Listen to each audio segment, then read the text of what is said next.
Hello writers. A lot of authors dream of being offered a publishing contract with a traditional publisher, but it's so important not to get carried away with the excitement and to go through the contract you're sent really carefully before you sign anything. Checking the things I'm about to share with you saved me from signing at least 2 very dodgy contracts, and also meant that I was able to improve what I was being offered from other publishers so that the deal was much more to my advantage, especially if something went wrong in the partnership. Now, most contracts that you come across in your publishing career will be completely standard, but that doesn't mean you shouldn't check them and request that changes be made. Hopefully, any relationship you have with your publisher will be brilliant and profitable for you both, but it's still vital you know red flags to check for. It's a good idea as well to get your contract checked over by an expert. I know this is a service the Society of Authors here in the UK offers. For example, I wouldn't necessarily just rely on checking things for yourself. So the first thing it's really important to check is the grant of rights section of the contract. The biggest aspect of this is who owns the copyright to your manuscript.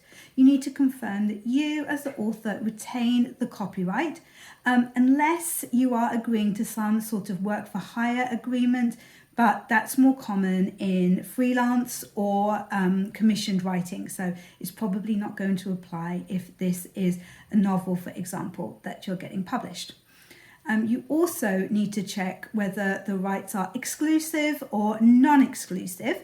So basically, whether the publisher has the right to sell your manuscript here, there and everywhere, or whether they only get to use it for very particular things. Territory also needs to be considered. So that's whether the publisher is going to have worldwide rights to sell your book or whether it's only in certain countries. You also need to know what formats are covered, such as print, ebook and audio book. My publisher recently sold the rights for 4 of my books to be made into audiobooks, which is really exciting. So basically they did this by using an agent who was able to liaise with the company who makes audiobooks, and so the deal was done via those different agencies.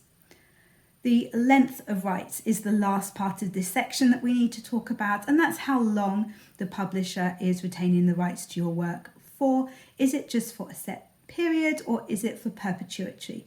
I would definitely make sure that it is just for a safe period, because you don't really want to be locked into an agreement with the publisher forever and not be able to get out of it potentially. So the next section to check is royalties and advances. We love this section. This is the money stuff.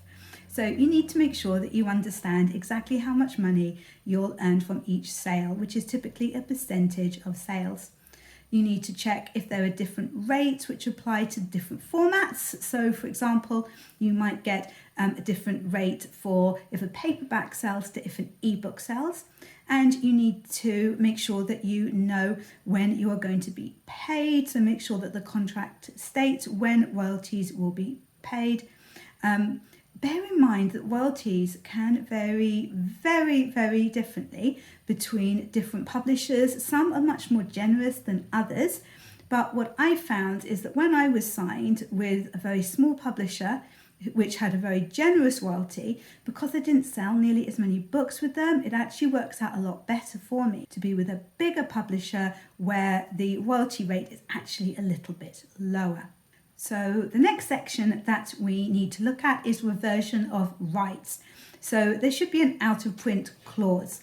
You need to make sure that there's a clear mechanism whereby the rights to your book will go back to you if the book goes out of print or if the publisher is no longer actively selling.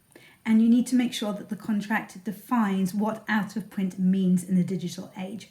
Even if a book is technically available as an ebook, you want to make sure you can request rights reversion if sales are too low or the publisher is no longer actively promoting your work. There should also be a time frame for reversion. So look for specific conditions for reversion, such as sales which fall below a certain threshold over a particular period of time. I actually had the number changed for the amount of books that needed to be sold before I could get my rights back in my latest publishing contract. Section number 4 is rights of first refusal or option clauses. So what we're talking about here is a next book option. So you need to check if the publisher has the option to review or publish your next book.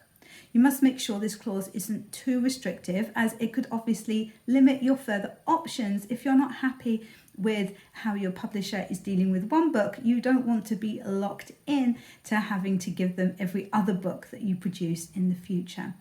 My contract says I need to offer my publisher my next book in the same genre, but I'm not obliged to sign a contract for it with them if they offer it. Basically, they get first refusal, but I can actually take my book and sell it to any publisher I want, really. Then you've got the non-compete clause.